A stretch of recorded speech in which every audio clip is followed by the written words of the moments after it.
मेरा नाम अरहम है और जिंदगी की दौड़ धूप ने मुझे एक ऐसे मोड़ पर ला खड़ा किया था जहां सुकून सिर्फ ख्वाब बनकर रह गया था।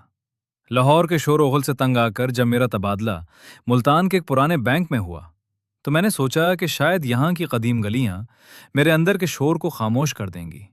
लेकिन मुझे क्या मालूम था कि मैं सुकून तलाश करने जिस चौखट पर जा रहा हूँ वहां की दीवारें खुद सदियों के दुख अपने सीने में दफन किए हुए हैं। रिहाइश के लिए मैंने शहर के कदीम हिस्से में बुलजारे हवेली का इंतखाब किया। यह हवेली अपनी हैबत और खूबसूरती में अपनी मिसाल आप थी। ऊंची दीवारें, लकड़ी के भारी नक्शो निगार वाले दरवाजे और वसी और अरीज सहन। ऐसा लगता था जैसे मैं माजी के किसी किस्से में दाखिल हो गया हूं। हवेली के मालिक बाबा जानी एक निहायत ही खामोश तबा बुजुर्ग थे। उनकी सफ़ेद लंबी दाढ़ी और आंखों की गहराई में कोई ऐसी बात थी जो इंसान को एक पल के लिए लर्जा देती। उनकी बेटी अरेशा भी उनके साथ रहती थी, जो बोलने से कासिर थी, मगर उसकी खामोशी में एक अजीब सी तरफ थी, जैसे वो किसी कैद से रिहाई मांग रही हो। पहले ही दिन बाबा जानी ने मुझे चाबी देते वक्त एक अजीब ताकीद की। बेटा अरहम, इस हवेली के दरो दीवार रात को जाग उठते हैं। तुम सिर्फ अपने कमरे तक महदूद रहना। रात के 12 बजे के बाद सहन में झांकने की कोशिश भी मत करना, चाहे तुम्हें कोई भी आवाज सुनाई दे। कुछ दिन तो ठीक गुजरे, लेकिन मुल्तान की वो तपती दोपहरें और हब्स ज़दा रातें अपने अंदर एक भारीपन लिए हुए थी। चौथी रात, जब पूरा शहर नींद की आगोश में था, मुझे सहन से एक हल्की सी आवाज सुनाई दी।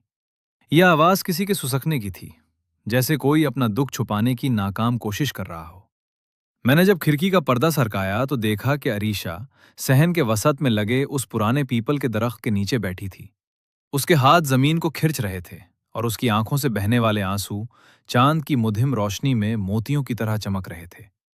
मैंने सोचा कि शायद वो किसी बीमारी का शिकार है, लेकिन अगले दिन जब मैंने बाबा जानी से इस बारे में बात करने की कोशिश की तो वो यकदम गुस्से में आ गए। तुम यहाँ किराएदार हो, डॉक्टर नहीं, अपने काम से काम रखो। उनकी आवाज में वो सख्ती थी जिसने मुझे खामोश कर दिया। इसी शाम जब मैं मोहल्ले की एक पुरानी दुकान पर चाय पीने गया तो वहां के बूढ़े दुकानदार ने मुझे डरते डरते बताया कि इस हवेली में जो भी किराएदार आया वो कभी पूरा महीना नहीं टक सका। कोई कहता कि वहां साए नाचते हैं और कोई कहता कि बाबा जानी ने अपनी बेटी को किसी पुरअसरार कैद में रखा हुआ है। मेरा तजस्सुस अब जुनून की हद तक बढ़ चुका था। एक इतवार जब बाबा जानी किसी जरूरी काम से शहर से बाहर गए, मैंने मौका गनीमत जाना। मैंने हवेली के उस हिस्से का रुख किया जहां जाने की मुझे सख्ती से ममानियत थी। वो एक कदीम लाइब्रेरी थी, जहां किताबों पर धूल की इतनी तहीं थी कि टाइटल तक नजर नहीं आते थे। कमरे के कोने में मुझे एक पुरानी अलमारी के पीछे एक छोटी सी आहनी तजोरी मिली, जो इत्तफाक से थोड़ी सी खुली हुई थी। इसके अंदर एक मखमली जिल्द वाली पुरानी डायरी और कुछ जर्द पड़ी हुई तस्वीरें थीं। जैसे ही मैंने डायरी का पहला सफ़ा खोला, मेरे होश उड़ गए। इसमें बाबा जानी की लरजती हुई तहरीर में लिखा था, आज 20 साल हो गए। मैंने इस मासूम अरीशा को उसके असल वालदैन से छीन कर यहां कैद कर रखा है। मेरी अपनी इकलौती बेटी मारिया, जो अरीशा ही की तरह दिखती थी, उसकी मौत का बदला लेने के लिए मैंने उस बच्ची की पहचान मिटा दी। मैंने उसे इतना डराया कि उसकी आवाज उसके अपने ही गले में दफन होकर रह गई। मेरा दम घुटने लगा। अरीशा गूंगी नहीं थी, बल्कि उसे एक हौलनाक खौफ ने खामोश कर दिया था। मैं अभी ये सोच ही रहा था कि पीछे से एक भारी कदमों की आवाज आई। बाबा जानी दरवाजे पर खड़े थे।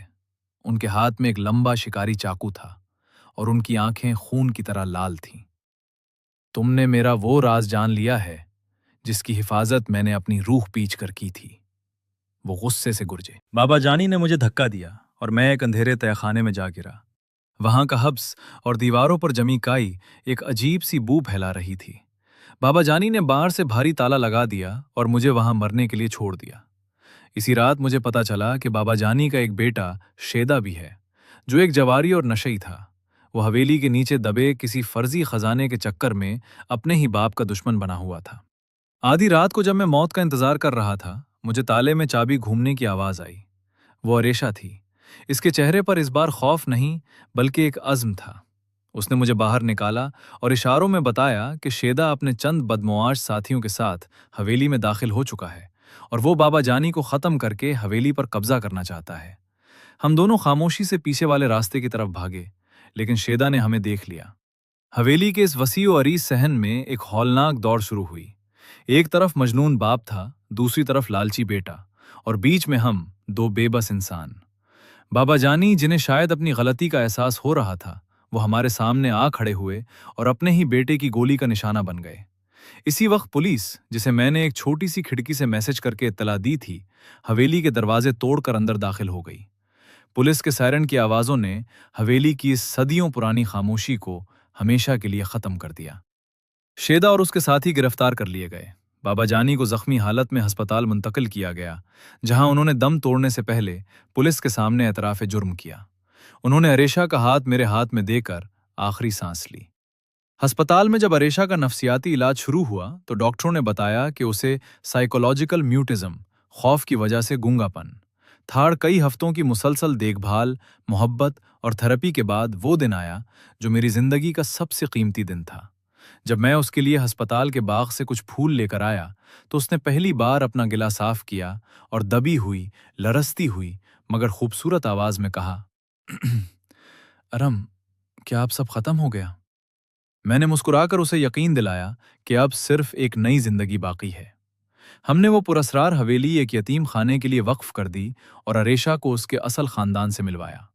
آج وہ ایک کامیاب زندگی گزار رہی ہے، اور میں نے یہ سیکھا کہ سچ کتنا ہی گہرا کیوں نہ دفن ہو، ایک نہ ایک دن وہ سامنے ضرور آتا ہے۔ دوستو، آج کی کہانی یہ تھی۔ اگر آپ کو پسند آئی ہے تو چینل کو سبسکرائب کر کے بیل آئکن کو آن کر دینا، تاکہ ایسی کہانی سب سے پہلے آپ تک پہنچتی رہے۔